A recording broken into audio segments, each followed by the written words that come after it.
وبه نستعين على أمور الدنيا والدين والصلاة والسلام على أشرف الأنبياء والمرسلين سيدنا ومولانا محمد وعلى آله وأصحابه وبارك وسلم أجمعين أما بعد سبحانك لا علم لنا إلا ما علمتنا إنك أنت العليم الحكيم. Maha suci Engkau ya Allah, tidak ada ilmu yang di dalam diri kami kecuali apa yang Engkau ajarkan kepada kami. Engkau zat yang maha mengetahui lagi maha bijaksana. Allahumma inna nas'aluka ilman nafi'a. Ya Allah, kami senantiasa memohon kepadamu ilmu yang bermanfaat, wa rizqan thayyiba, rizki yang baik, halalan thayyiba, wa amalan mutaqabbala, dan amal yang diterima. Rabbi zidna ilman wa hudan ya rabbal alamin. Segenap pengurus yang kami hormati dan kami muliakan, serta Bapak Ibu hadirin wal hadirat kajian subuh Masjid Baitus Salam yang dimuliakan Allah Subhanahu wa ta'ala.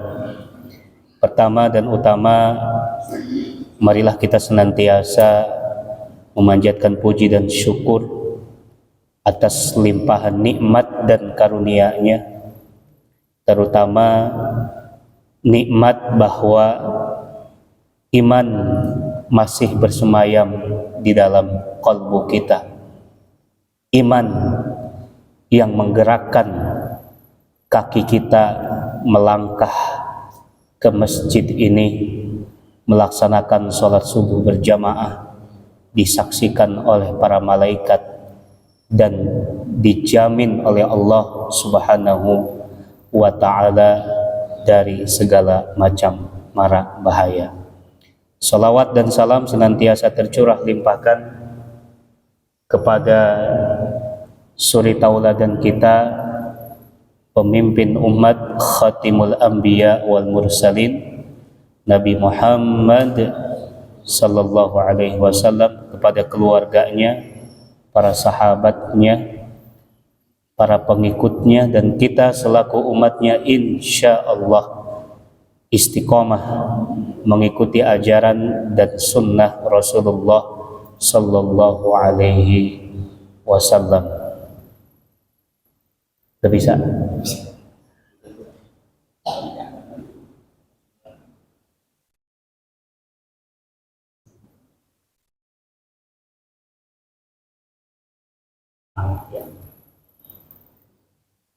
Ya, iklan dulu sebentar.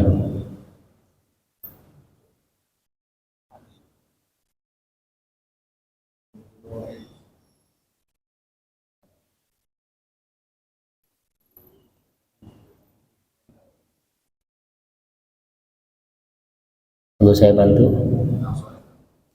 Ya, yang paham mungkin bisa dibantu ya. Mohon maaf ada kendala sebentar. Baik Bapak Ibu hadirin wal hadirat yang dimuliakan Allah Subhanahu wa ta'ala, melanjutkan kembali kajian kita yang kemarin, temanya yaitu tentang bagaimana memahami hakikat sunnah. Jangan sampai kita keliru, sehingga dengan kekeliruan dan kesalahpahaman tadi dapat menimbulkan perpecahan di antara kaum muslimin. Untuk pengertian daripada sunnah kemarin sudah kita jelaskan, namun tidak ada salahnya kalau kita ulang kembali bahwa kata sunnah terdapat di dalam Al-Quran dan juga hadis Rasulullah Sallallahu Alaihi Wasallam. Misalnya di dalam Quran ayat 23 surat Al-Fath, A'udzubillahi minasyaitonirrajim, sunnatullahi allati qad khalat min qabl wa lan tajida li sunnatillahi tabdila, yang artinya demikianlah hukum Allah yang telah berlaku sejak dahulu. Kamu sekali-kali tidak akan menemukan perubahan pada hukum Allah itu. Jelas sekali di sini ada lafaz sunnatullah yang artinya adalah hukum Allah. Yang kedua di dalam surat An-Nisa ayat 26, yuridullahu liyubayyina lakum wa yahdiyakum sunanal ladzina min qablikum. Allah hendak menerangkan hukum syariatnya kepada kalian dan menunjuki kalian kepada jalan-jalan orang yang sebelum kalian, yaitu para nabi dan solihin. Di ayat ini bentuk sunnahnya adalah jamak, sunnatun mufrad, tunggal, jamaknya sunan. Diterjemahkan di sini yaitu jalan-jalan yang dilalui oleh para nabi dan orang-orang soleh. Adapun di dalam hadis Rasulullah Shallallahu Alaihi Wasallam bersabda, saya ambil teks tengahnya, fa'alaikum bisunnati wa sunnatil khulafa'ir rasyidin al-mahdiyyin addu 'alaiha bin nawajid. Dan kalian akan melihat perselisihan yang sangat setelah aku tiada nanti, maka hendaklah kalian mengikuti sunnahku dan sunnah para khulafa'ur rasyidin al-mahdiyyin, pemimpin yang lurus dan mendapat petunjuk. Gigitlah ia dengan gigi geraham, artinya berpegang teguhlah padanya. Dalam hadis ini juga ada lafaz sunnah. Yang pertama, sunnati dinisbatkan kepada sunnah Rasulullah Shallallahu Alaihi Wasallam, dan juga sunnah khulafa ar-rasyidin. Apa maknanya? Nanti kita akan simpulkan di bagian akhir, ya. Kemudian hadis yang kedua, Rasulullah Shallallahu Alaihi Wasallam bersabda, man sanna fil islami sunnatan hasanah. Barang siapa yang membuat sunnah hasanah, sunnah yang baik, falahu ajruha, ya, maka dia akan memperoleh pahala dan pahala orang yang mengikutinya dengan tanpa mengurangi pahala mereka sedikit pun. Dan barang siapa yang membuat sunnah sayyi'ah, sunnah yang buruk dalam Islam, maka ia akan mendapatkan dosa dan dosa orang yang mengikutinya dengan tanpa mengurangi dosa mereka sedikit pun. Bapak Ibu jamaah salat subuh yang dimuliakan Allah Subhanahu wa taala, dari ayat dan juga hadis Rasulullah Shallallahu Alaihi Wasallam, maka kita bisa simpulkan bahwa pengertian daripada sunnah secara etimologi adalah as-sunnatu fil lughah at-tariqah was-sirah. Berarti bisa ketetapan, keputusan Allah. Sering kita mengungkapkan ini adalah sunnatullah, maknanya ini adalah ketetapan dari Allah Subhanahu wa ta'ala.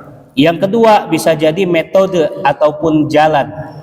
Metode harus kita lalui, jalan harus kita lalui. Makanya ya, kita juga sering mengucapkan si fulan salah jalan. Ini sudah keluar dari syariat karena tidak mengikuti metodenya, tidak mengikuti jalannya. Bagaimana cara kita, metode kita, ilmu yang kita pelajari ini ya bersumber dari Rasul Shallallahu Alaihi Wasallam. Itu semua harus dilalui dan ditempuh dengan metode dan jalan yang sudah ditetapkan oleh Allah dan juga Rasulullah Shallallahu Alaihi Wasallam. Bila tidak mengikuti jalan ini, maka dikategorikan sebagai orang yang sesat. Kemudian yang terakhir, man sanna fil Islam sunnah hasanah. Barang siapa dalam Islam ini membuat sunnah hasanah, sunnah yang baik, yang bermakna adalah kebiasaan. Makanya Bapak Ibu, kita semua sebagai orang tua ya harus meninggalkan kebiasaan-kebiasaan baik, kemudian kebiasaan itu diikuti oleh anak cucu kita. Insya Allah kita akan mendapatkan pahala, dan pahala yang mengikutinya tidak mengurangi sedikit pun. Begitu juga sebaliknya, jangan meninggalkan kebiasaan yang buruk sehingga nanti diikuti oleh anak cucu kita, kita akan mendapatkan dosanya. Na'udzubillah, summa na'udzubillah. Kemudian secara istilah syar'i, pengertian sunnah dibagi menjadi 4 menurut ulama hadis, ulama fikih, usul fikih, dan juga ulama kalam. Ada yang masih ingat? Menurut ahli hadis, sunnah adalah, kurang jelas ya.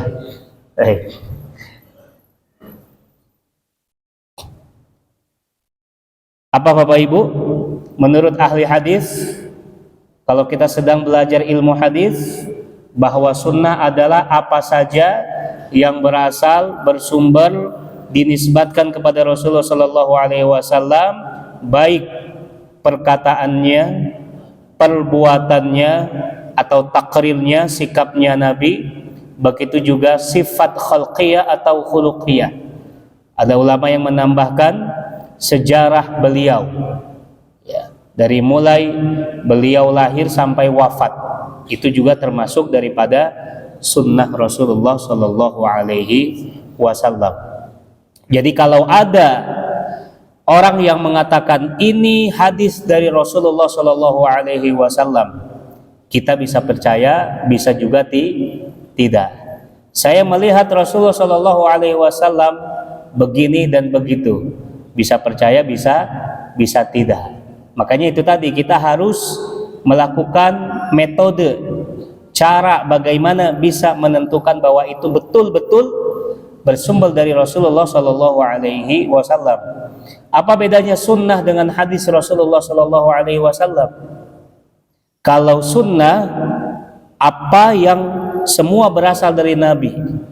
Kalau hadis, bagaimana menceritakan, menginformasikan, mengabarkan kepada umat bahwa itu betul berasal dari Nabi Shallallahu Alaihi Wasallam. Kita kenal dengan istilah hadis sahih, karena benar hadisnya dari Nabi Shallallahu Alaihi Wasallam. Ada hadis maudhu, hadisnya palsu, bahkan mungkar, dibuat-buat, ancamannya luar biasa. Man kadzaba alayya muta'ammidan falyatabawwa maq'adahu minan nar. Barang siapa yang berdusta atas nama Nabi Shallallahu Alaihi Wasallam, maka ia telah memilih tempat kembalinya di neraka. Jadi hati-hati kalau kita menyampaikan bahwa ini hadis ataupun bukan hadis Rasulullah Shallallahu Alaihi Wasallam. Kemudian menurut usul fikih, mencakup semua riwayat yang bersumber dari Rasulullah Shallallahu Alaihi Wasallam selain Al-Quran. Jadi sumber hukum Islam itu apa Bapak Ibu? Yang pertama Al-Quran, yang kedua As-Sunnah, ya. Yang ketiga Al-Qiyas, yang keempat Ijma, atau Ijma dulu kemudian Qiyas. Nah, menurut usul fikih ini, setelah Al-Quran yang dijadikan sumber hukum adalah As-Sunnah. Tetapi yang wujudnya perkataan Nabi, sabda Nabi, perbuatan Nabi, dan ketetapan beliau hanya dipilih yang bisa dijadikan dalil hukum syar'i. Misalkan Rasulullah Shallallahu Alaihi Wasallam orangnya pemaaf, dermawan, kira-kira bisa nggak dijadikan hukum syar'i? Nggak bisa. Jadi ini berkaitan dengan hukum, ya. Kemudian sunnah menurut ahli fikih, apa hukumnya sholat duha? Sunnah. Puasa Senin Kemis, sunnah. Maknanya apa sunnah itu? Yusabu ala fi'lihi wa la yu'aqabu ala tarkihi. dilaksanakan mendapat pahala, kalau ditinggalkan tidak mendapat dosa, tidak ada sanksi. Nah, ini menurut ulama fikih. Ya.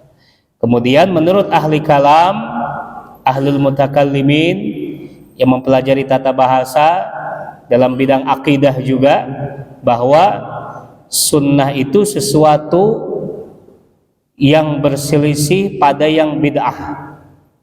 Dikatakan misalkan fulan adalah bagian daripada ahlu sunnah, kita adalah ahlu sunnah wal jamaah. Itu apa maknanya?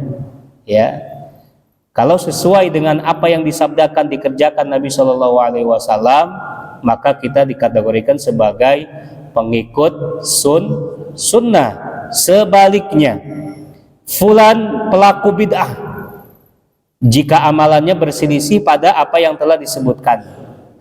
Ada nanti golongan Syiah, Mu'tazilah, Jabariyah, Qadariyah, Musyabbihah dan lain sebagainya.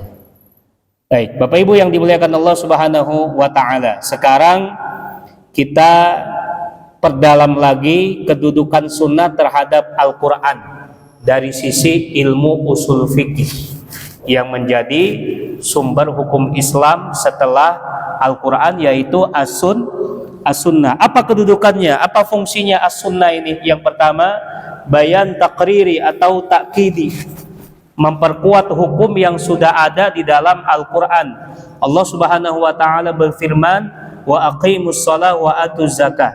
Dirikan salat, tunaikan zakat.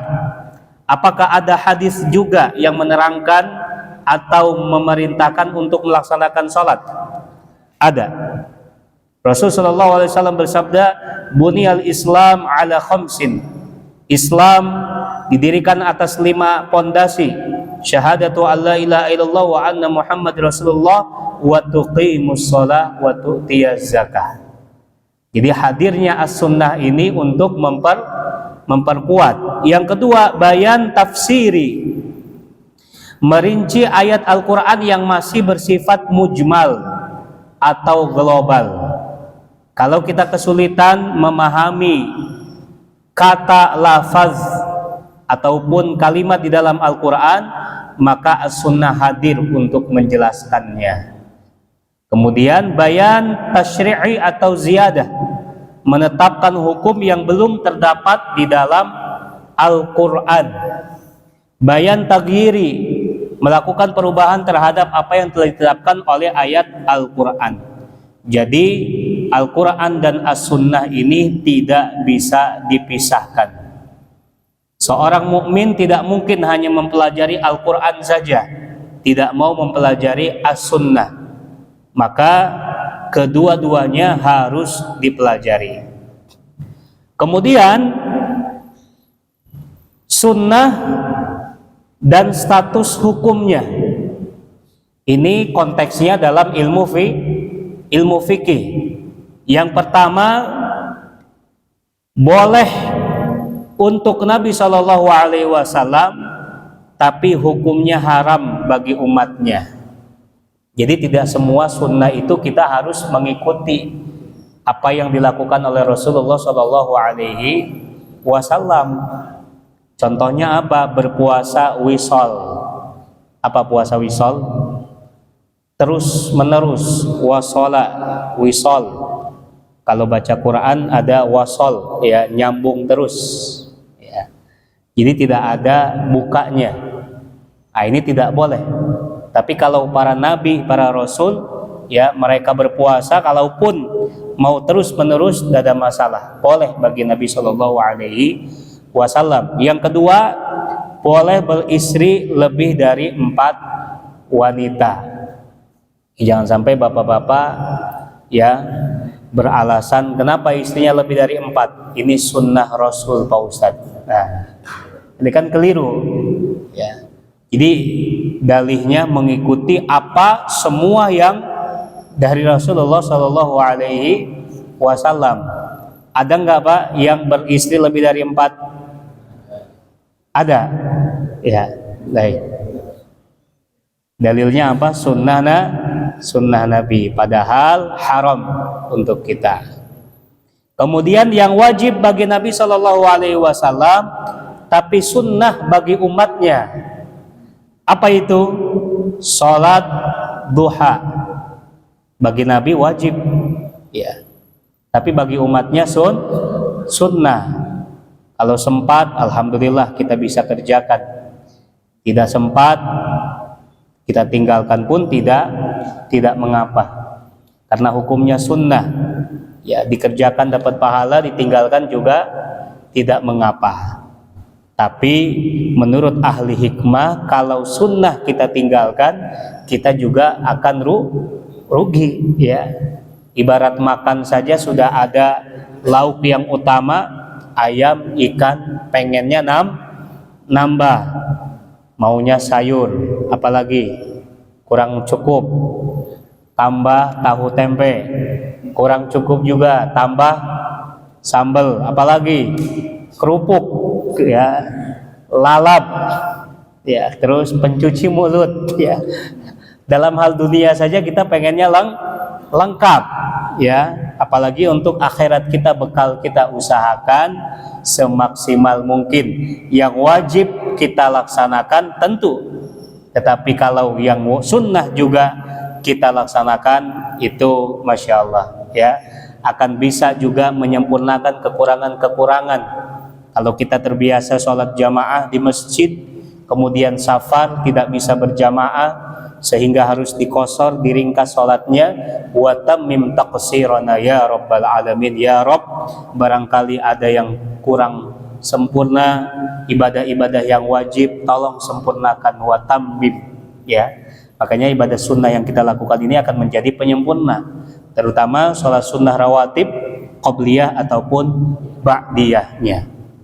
Bapak Ibu yang dimuliakan Allah Subhanahu wa taala, apalagi yang wajib bagi Nabi dan sunnah bagi umatnya? Qiyamul lail, ya. Dijelaskan dalam satu hadis Rasulullah Shallallahu Alaihi Wasallam, sholat malamnya luar biasa, tiap malam sampai mata kakinya bengkak. Maksum, ya, terbebas dari dosa dan kesalahan, surganya jelas. Kita sebagai umatnya udah pasti masuk surga belum, Pak, Ibu? Ya, maka mudah-mudahan kita semua bisa, ya, melaksanakan sunnah yang mulia ini. Kemudian bersiwak. Apa itu bersiwak? Kalau sekarang sikat gigi, ya, membersihkan mulut kita, gigi kita. Kalau secara syar'inya istilah bersiwak ini memang alatnya dari siwaknya itu tadi yang kayu, ya, itu khusus namanya bersiwak, ya. Tapi karena sekarang sudah modern, ya, kita pakai sikat gigi, kemudian pasta gigi, ya. Kalau dulu belum ada pasta gigi itu, saya sempat dapat juga ada genteng, ya, ataupun batu bata ditumbuk, ya, kemudian kita pakai untuk menggosok-gosokkan gigi kita. Mungkin yang para senior ini ada lagi mungkin, ya. Kemudian kalau sekarang udah lebih canggih lagi, ya, nggak perlu pakai sikat gigi, ya, cuman kumur-kumur doang, ya. Ada, ya. Nah, itu karena inti daripada bersiwak ataupun bersikat gigi menghilangkan bau mulut, ya. Itu bagian daripada sunnah kita juga. Laula an asyqa ala ummati la amartuhum bisiwak. Kalaulah tidak memberatkan umatku, aku akan perintahkan mereka untuk bersiwak setiap kali hendak sholat. Karena kita ingin menghadap Allah Subhanahu wa taala, pakaian kita sudah bersih, tempat sholat kita sudah bersih, maka usahakan juga, ya, bau mulut kita hilang. Mulut kita sudah bersih, yang kita baca adalah ayat-ayat Allah Subhanahu wa ta'ala. Apalagi menyembelih kurban, ya, bagi Nabi tiap tahun wajib. Baik kita umatnya, kalau mazhab yang lain ada juga yang mewajibkan, Imam Hanafi. Kalau kita mazhab Syafi'i, hukumnya sunnah mu'akkadah, sangat dianjurkan. Tapi sampai saat ini saya belum berkurban Pak Ustadz. Wah, itu ya. Beli rokok bisa, itu, ya. Kurban nggak bisa. Itu ya. Mohon maaf yang ahlul hisab ini kalau kesinggung ya. Ini sebetulnya untuk mengingatkan, ya. Dan lain-lain. Apalagi yang haram buat Nabi tapi boleh buat umatnya, menerima zakat, sodakoh, itu nggak boleh ya. Misalkan ada keturunan Nabi Shallallahu Alaihi Wasallam, nggak bisa mereka menerima zakat atau sodakoh. Makan makanan yang berbau, apa contohnya, Wak? Kalau di Indonesia jengkol, pete, apalagi ya, itu Nabi nggak boleh, ya, Masya Allah. Ya. Kalau kita apa aja Pak Ustadz, masa makanan yang enak ini nggak boleh, ya. Itu. Dan makruh kalau misalkan kita mau sholat berjamaah ke masjid, ya akan membawa mudorot sama yang di sebelahnya. Terutama juga bagi suami istri, ya, bila ingin mendekati istrinya, nah, jangan sampai makan yang berbau juga. Harus izin sama istrinya, gimana, mah boleh nggak itu kan, ya itu. Kemudian haram menikahi wanita ahlul kitab. Ya, Nabi tidak boleh. Tapi kalau kita boleh. Ini ahli kitab yang benar ya Bapak Ibu. Ya, itu. Karena juga ada kitab yang sudah diselewengkan. Gitu. Menikahi wanita yang tidak hijrah ke Madinah. Ya. Melepas pakaian perang bila telah dikenakan hingga selesai perang. Pakaian perang dari besi, Pak, Ibu, berat, ya. Itu. Nah, ini baru kita masuk yang terakhir. Kalau kita sering mendengar ya istilah ahlu sunnah wal jamaah, siapa saja mereka. Jadi insya Allah mudah-mudahan Allah berikan umur yang panjang. Kita akan coba kaji juga siapa itu ahlu sunnah wal jamaah. Maka kata sunnah bila kita nisbatkan kepada kelompok ataupun aliran-aliran, maka kita akan bisa membedakan mana yang ikut sunnah, mana yang tidak mengikuti ajaran Nabi dan para sahabatnya. Jadi jangan sampai Bapak Ibu sekalian, beda pandangan fikih, beda pandangan politiknya, sehingga umat Islam ini terpecah belah. Jangan sampai perkara-perkara yang sifatnya fikih dibawa ke akidah. Masalah bacaan basmalah dikeraskan atau disirkan, masalah fikih atau akidah? Fikih. Di Indonesia mayoritas basmalahnya dijaharkan. Bapak Ibu pergi ke tanah suci, basmalahnya disirkan. Di Indonesia pakai kunut, di Saudi Arabia tidak pakai kunut. Apalagi ya, kita sering juga mencela yang celananya di atas mata kaki ataupun isbal, ya, yang di atas mata kaki dikiranya kebanjiran, gitu kan, ya. Yang berjenggot kayak kambing, dibalas lagi. Yang nggak berjenggot kayak itu, ya.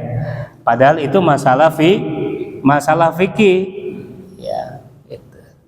Jadi jangan sampai dibawa ke ranah akidah, dikeluarkan. Ya, fulan tidak ikut sunnah. Padahal bahasa ini bahaya Bapak Ibu sekalian. Fulan tidak ikut sunnah. Karena Bapak Ibu sudah ngaji di Masjid Baitul Salam, ketika ada yang mengucapkan seperti itu, langsung diskusi. Mohon maaf Pak, sunnah yang Bapak maksud ini menurut siapa? Wah, keren ini, ya. Baik. Karena ada 4 pengertian, gitu ya. Kalau Bapak bilang tidak ikut sunnah, maksudnya apa? Kalau ini masalah fikih, berarti kan kalau kita ikut, ya alhamdulillah, kita dapat pahala. kalaupun kita tinggalkan tidak berdosa. Jangan mengeluarkan si fulan dari Islam gitu ya. Maka istilah ahlu sunnah ataupun nasirus sunnah, Imam Syafi'i itu kan gelarnya penolong dan pembela sunnah. Tapi faktanya ada juga yang merendahkan kedudukan Imam Syafi'i. Baru belajar kemarin gitu kan ya, saya maunya ikut Nabi aja Pak Ustadz. Memang pernah ketemu Nabi, pernah ketemu sahabat? Enggak juga. Makanya metode belajar kita beragamanya ke siapa ngikutnya? Para ulama. Ulama kita ke siapa? Tabi'in ke siapa belajarnya? Tabi'in belajarnya ke siapa? Sahabat belajarnya ke siapa? Nabi Shallallahu Alaihi Wasallam. Imam Syafi'i ada di mana? Tabi'in, pengikutnya tabi'in gitu. Jadi keilmuannya jelas. Kalau kita ikut Imam Syafi'i, ikut Nabi enggak? Ikut Nabi. Kalau kita ikut Imam Ahmad, ikut Nabi enggak? Ikut Nabi. Kalau kita ikut Imam Hanafi, Imam Maliki, ikut Nabi enggak? Ikut Nabi. Jadi slogan kita harus ikut Nabi Shallallahu Alaihi Wasallam itu pemahamannya seperti apa? Kan ujung-ujungnya tetap juga harus belajarnya dari para ulama. Jadi kalau kita berbeda gurunya nggak ada masalah. Yang penting rujukannya jelas, ilmunya jelas, nyambung kepada Rasulullah Shallallahu Alaihi Wasallam. Ya. Nah, maksud daripada ahlu sunnah ataupun yang tidak ikut sunnah di sini ada beberapa aliran dan juga ya kelompok ya yang tidak mengikuti sunnah Rasulullah Shallallahu Alaihi Wasallam. Yang pertama aliran Syiah. Pernah dengar Bapak Ibu? Ya. Apa keyakinan mereka? Meyakini bahwa Ali bin Abi Thalib dan keturunannya Ahlul Bait sebagai pemimpin Islam setelah wafatnya Nabi Shallallahu Alaihi Wasallam. Dan mereka tidak mengakui kepemimpinan Abu Bakar, Umar, dan Utsman radhiyallahu anhum. Ini yang membedakan antara ahlu sunnah dan tidak dalam masalah usul. Kalau fikih furu' cabang, kalau usul ya ini pokoknya. Kalau kita berbeda, umat Islam satu dengan yang lainnya dalam masalah pokok itu tidak ada toleransi. Ya, bagaimana? Apakah Anda setuju dengan kepemimpinan Abu Bakar, Umar, Utsman? Ya, berarti dia Ahlus Sunnah. Kalau misalkan jawabannya kami tidak setuju, seharusnya ya ketika Nabi wafat itu yang menjadi pemimpin siapa? Ali, misalkan Ahlul Baitnya. Nah, dari situ saja sudah bisa kita bedakan, wah ini bukan Ahlus Sunnah ya, dan sudah keluar dari Islam ya, tegas. Tapi kebanyakan orang-orang Syiah ini bertaqiyah. Apa itu taqiyah? Di depan kita ya mengucapkan, mengutarakan saya ya mempercayai itu ya Abu Bakar, Umar, Utsman gitu kan, tapi di belakangnya tidak. Hampir sama juga dengan orang munafik gitu ya. Ini yang paling dasar dari pemahaman Syiah. Karena Syiah juga nanti dibagi-bagi banyak. Ada namanya penganut Imam Isna Asyar, imam yang 12 itu harus baiat ya. Dan salah satu prakteknya biasanya yang penganut Syiah ini suka dengan nikah mut'ah. Apa Bapak Ibu nikah mut'ah? Diambil dari kata mut'ah itu bersenang-senang. Ada haji tamattu. Karena memang kita ini bersenang-senang. Secara prakteknya haji tamattu lebih ringan ya. Kita datang ke sana umroh, setelah umroh ganti lagi pakaian biasanya.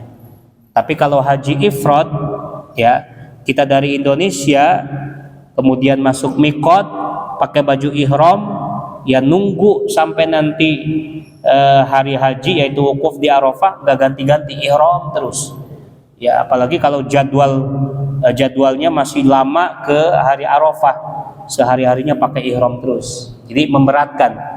Makanya kita Indonesia kebanyakan pakainya haji tamat tuh, menikmati perjalanan, ya santai. Ya, kalau nikah mut'ah berarti apa? Nikah kontrak. Saya nikah sama kamu sebulan aja ya. Bahkan mungkin ada yang cukup sehari saja. Dan ini menjadi pintu ya untuk menyesatkan kaum muslimin karena sangat menggiurkan juga. Betul Pak? Ya, mau kontrak sehari aja.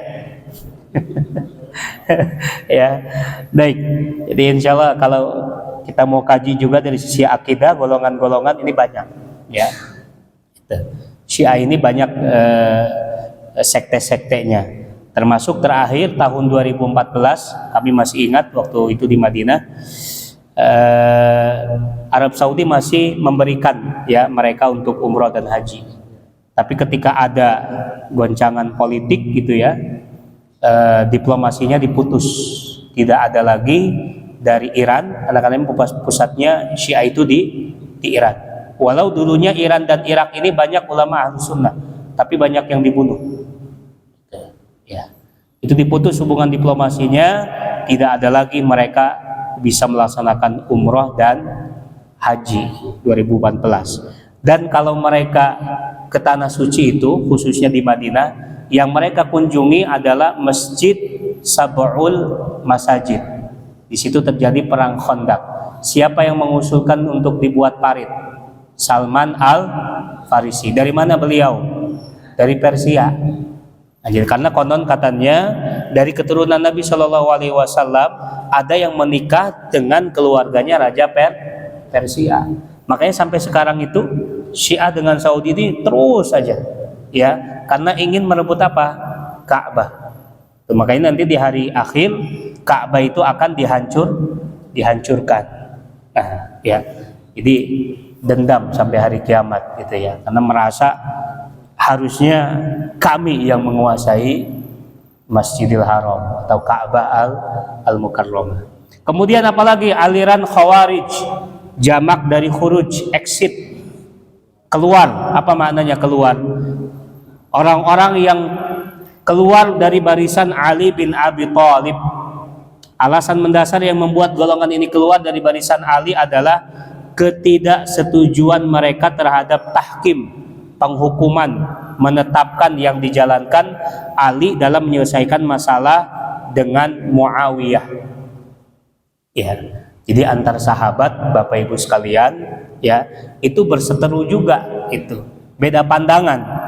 Ya, ada yang pengikutnya ABC dari para sahabat, gitu ya. Nanti ada yang ngikut Aisyah, ada yang ngikut Muawiyah, itu kan, ada yang ngikut Ali juga. Makanya nanti ada terjadi peperangan, perang Siffin misalkan, ya. Nah, ini panjang juga kalau kita mau kupas, gitu, ya. Baik. Jadi ini luar biasa, ya. Mereka menganggap kalau misalkan tidak menghukumi Quran dengan Sunnah ini kafir, gitu kan. Padahal belum tentu. Makanya ada juga kelompok di Indonesia yang mengkafirkan pemerintah. Karena kenapa? Menggunakan hukum selain Islam. Itu ya, undang-undang bukan dari Islam. Makanya kita yang orang-orang Islam ini, ya silakanlah namanya apa saja, demokrasi kayak apa, yang penting isinya undang-undang itu Islam. Itu yang kita perjuangkan sebetulnya.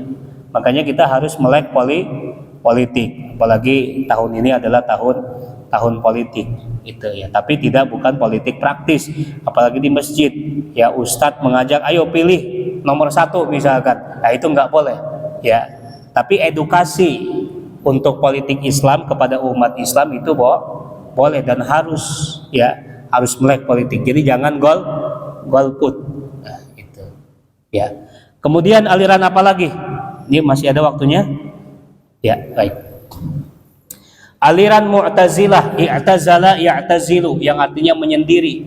Fulan Mu'tazil, ya. Si fulan ini senangnya menyendiri karena nggak mau rame-rame, nggak mau berkelompok, gitu, ya. Karena dia Mu'tazil, tidak mau ikut jamaah. Ada satu kaidah mengatakan pendapat jamaah itu lebih diutamakan daripada pendapat seseorang. Makanya wa amruhum syura bainahum. Ya, mereka itu kalau ada sesuatu hal, ya, perkara, masalah, maka jalannya adalah dengan bermusyawarah. Pendapat yang mayoritas itu harus didahulukan dibandingkan pendapat pribadi. Ya. Itu Mu'tazil, apa pemahamannya tentang pelaku dosa besar? Apakah dia kafir atau mukmin? Ada orang yang berbuat syirik, menduakan Allah Subhanahu wa taala, dosa besar atau kecil, Pak? Besar. Melakukan sihir, dosa besar atau kecil? Sihir besar. Berzina, dosa besar atau kecil? Dosa besar. Apakah pelakunya ketika melakukan dosa besar dia tetap mukmin atau kafir? Nah, ini masalah akidah, ya, tidak ada toleransi. Menurut Mu'tazilah, baina manzilatain, di antara keduanya, dia enggak mukmin, dia juga enggak kafir. Terus apa dong? Istilah munafik kan mengizharkan gitu kan, terang-terangan dia melaksanakan Islam, tapi di belakangnya ya mengolok-olok Islam. Itu munafik, jelas pengertiannya, definisinya. Tapi kalau misalkan ini apa gitu kan, mukmin bukan, kafir bukan, apa Pak? Ya. Makanya nanti di akhirat itu juga sama, baina manzilatain, enggak di surga, enggak di neraka. Terus di mana? Itu ya. Ada alam barzah, alam kubur gitu kan, alam akhirat, enggak ada lagi alam lain. Ya. Jadi enggak jelas ini ya, dari mana dia dapat pemahaman ini. Maka ini bahaya kalau kita sering menyendiri ya tanpa bimbingan ilmu gitu kan, akhirnya oh iya saya dapat ilham gitu kan, menyendiri bersemedi naik ke atas bukit gunung gitu kan, ada kan begitu ya, ada yang merasa dapat wahyu di Bogor gitu kan. Biasanya kalau kita ke Bogor dapatnya bukan wahyu, apa Pak? Tales gitu. Ini dapat wahyu di Bogor. Baik. Nah itu pemahamannya. Nah, menurut Ahlus Sunnah wal Jamaah, terhadap pelaku dosa besar, yaghfiru wa yu'adzibu, Allah itu kalau menghendaki dia akan diampuni meskipun ada dalilnya ya, Allah mengampuni dosa semuanya kecuali syirik. Tapi kalau Allah berkehendak Pak, di hari kiamat Allah mengampuni kemudian dimasukkan ke surga, bisa enggak? Karena itu hak prerogatifnya Allah Subhanahu wa taala. Itu ya. Atau yang kedua, Allah mengazabnya terhadap pelaku besar ini. Ya. Karena itu sesuai dengan maunya Allah Subhanahu wa taala. Itu pemahaman kita, ya.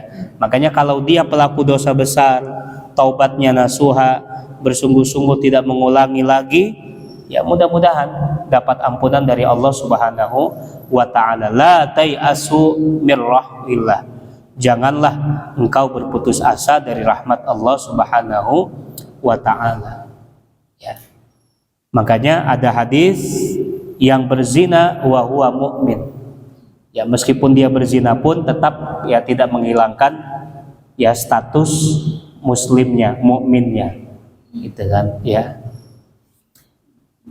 Baik, apalagi aliran Jabariyah, Jabbar ya, ajbara yujbiru, yang artinya memaksa.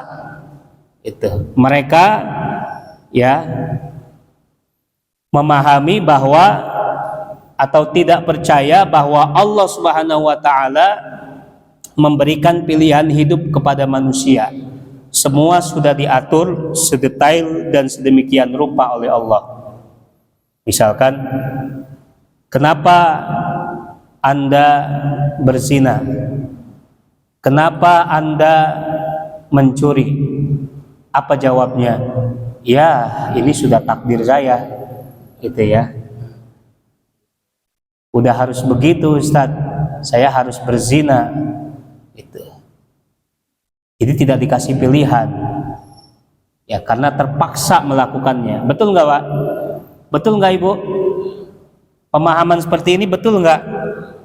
Salah. Kita dikasih petunjuk nggak mana yang baik dan buruk? Fa'alhamaha fujuraha wa taqwaha. Qad aflaha man zakkaha wa qad khaba man dassaha. Ya, itu dikasih pilihan antara potensi negatif dan potensi positif. Tinggal mana yang kita akan pergunakan. Akal lah yang memilihnya.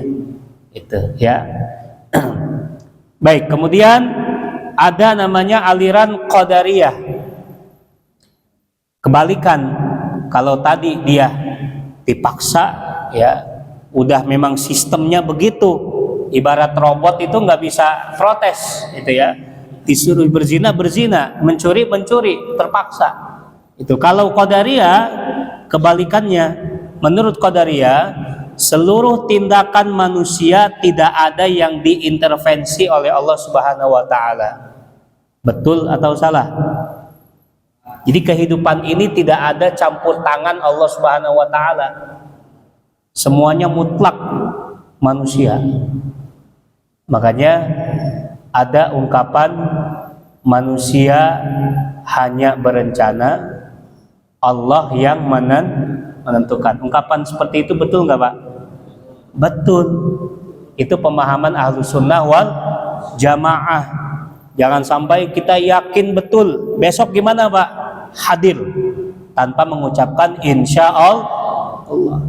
Itu secara adab dan etika tidak boleh. Wala taqulanna li syai'in inni fa'ilun dzalika ghadan illa ayyasha Allah. Ini terjadi di Mekah, ada jamaah itu ya, yang maaf gitu ya, sepertinya sombong juga. Saya udah sering ke tanah suci Pak Ustadz gitu ya. Maka apa yang terjadi karena kesombongannya itu ya, tidak melibatkan Allah itu, sampai tersasar, nggak bisa kembali ke hotel. Ada lagi jamaah, Pak nanti pada Isya kita rapat ya. Oke, dia nggak bilang insya Allah, nggak ketemu juga itu hotelnya. Pak kemana aja itu kan? Oh iya tadi saya ya Allah bingung arah pulang, nggak tahu kemana gitu kan. Padahal sepele, kita tidak mengucapkan insya Allah itu ya. Jadi harus melibatkan Allah Subhanahu wa taala. Tapi yang jadi masalah di kita ketika diundang gitu ya pada acara, gimana besok hadir gak? Hadir insya Allah, melibatkan Allah, tapi memang niat awalnya nggak mau hadir, ini juga nggak boleh ya. Gimana hadir nggak? Insya Allah, padahal nggak mau hadir itu ya, padahal terus terang aja itu ya, waduh mohon maaf sepertinya nggak bisa hadir, tapi kalaupun memang nanti ada kesempatan insya Allah saya hadir. Sepele Pak ya, sama dengan ilmu yang kita miliki, kalau kita tidak nisbatkan kepada Allah, makanya di awal kajian subhanaka la ilma lana illa ma'alam tanah. Jadi khawatir sombong. Wa ma utituhu ala ilm. Ya, Firaun menganggap apa yang didapatkan itu karena ilmunya, karena kecerdasannya. Nauzubillah. Ya, jangan sampai seperti itu.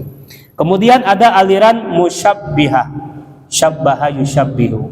Rasul bersabda, "Man tasyabbaha biqaumin fahuwa minhum."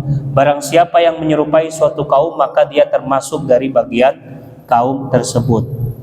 Tahu pakaian yang dipakai oleh Paulus Pak? Tahu pakaiannya? Ya, seragamnya khusus ya. Kalau kita pakai juga sama dengan yang dipakai dia, menyerupai atau enggak? Menyerupai itu. Kalau kita pakai celana jeans, pakai jas, menyerupai orang kafir enggak Pak? Ya.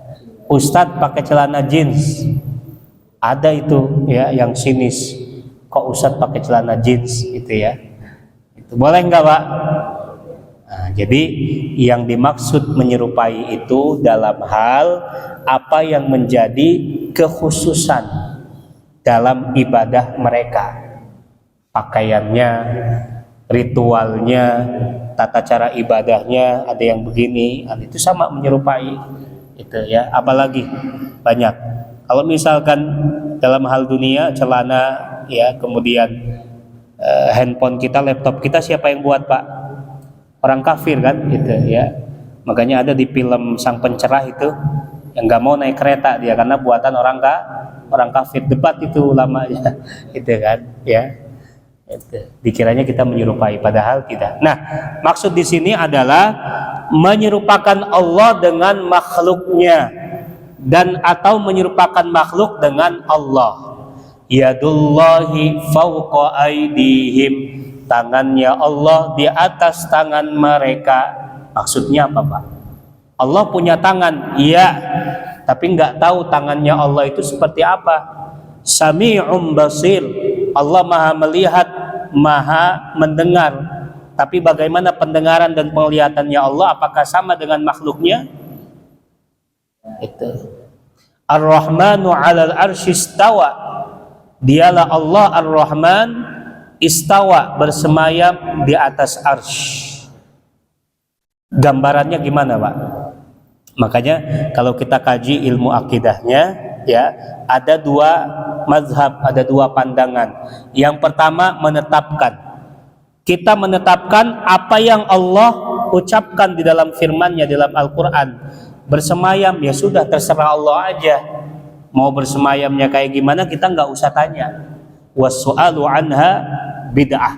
Makanya kalau kita bertanya di mana Allah, bagaimana Allah bersemayam, itu bid'ah, nggak usah ditanyain maksudnya, gitu ya. Kita serahkan aja. Tapi menurut mazhab yang kedua, ini bahaya kalau nggak ditakwil, gitu ya. Umat Islam yang awam, gitu kan, ketika mendengar Allah bersemayam, oh Pak Ustadz bersemayam kayaknya seperti bersemedi, gitu ya, gitu kan. Makanya arsy-nya Allah ini kan besar, ya, di atas arsy, bersemayam di atas arsy. Jadi dia coba untuk mengilustrasikan, karena bahaya juga pikiran ini kalau nggak dikontrol, gitu kan, ya, berimajinasi, gitu kan. Berarti Allah kalau arsy-nya aja gede, nggak mungkin Allah lebih kecil dari arsy-nya, itu kan pasti Allah gede, gitu kan. Ini kalau nggak ditakwil bahaya kan, gitu. Makanya ada ulama beralasan kenapa harus ditakwil. Tidak ada ayat atau firman Allah Subhanahu wa taala ini yang tidak ada faedahnya. Kita hambanya harus mikir. Alif lam mim. Ada artinya, Pak, di Quran? Terjemahannya ada? Nggak ada. Ya. Apa maknanya? Ada dua mazhab juga. Ya. Mazhab yang pertama itu kan firman Allah, hanya Allah yang tahu. Ya, tapi menurut ahlul kalam, mutakallimin, coba dicerna alif lam mim Thaha Yasin. Apa maknanya? Kalau runut setelah baca ayat pertamanya, kemudian yang keduanya, itu bisa juga disambungkan. Thaha, wahai Muhammad, ma anzalna 'alaikal qur'ana litashqa. Tidaklah aku turunkan Al-Qur'an kepadamu untuk menyusahkan. Gitu ya. Jadi ada kaitannya, hubungannya dengan ayat sebelumnya. Yasin wal Qur'anil Hakim, demi Al-Qur'an yang penuh hikmah.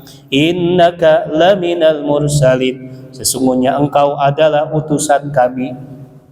Itu ya. Innaka, di situ ada Rasul. Makanya sholawatnya ala Thaha ala Yasin Habibillah. Itu ada alasan-alasannya, karena Al-Quran itu perlu ditadaburi, gitu ya. Jadi dua mazhab ini terserah, bebas ya. Yang penting jangan berantem ya, sampai begadang, gitu ya, sampai subuh debat ya tentang di mana Allah. Ya, ada dua mazhab juga. Ada yang mengatakan Allah di atas langit.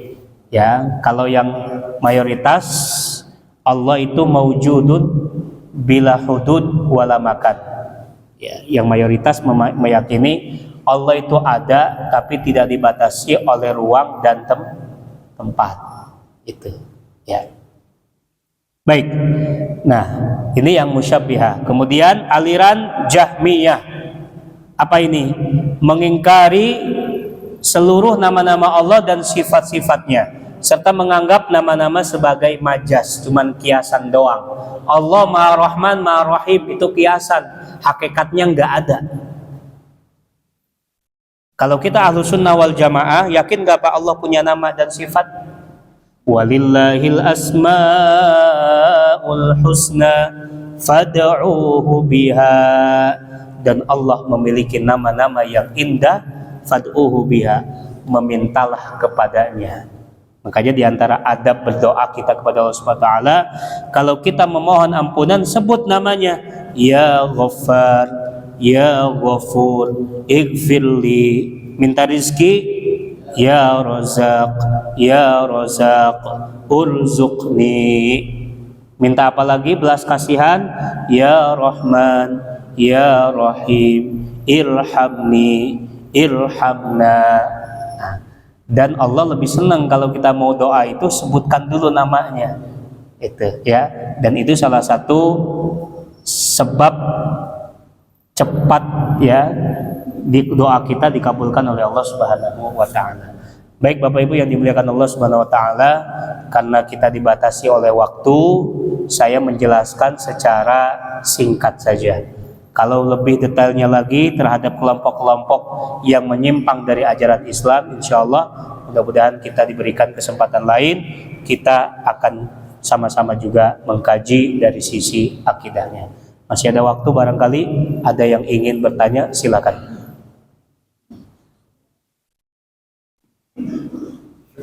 Ya, silakan, Haji. Assalamualaikum warahmatullahi wabarakatuh. Waalaikumsalam warahmatullahi wabarakatuh.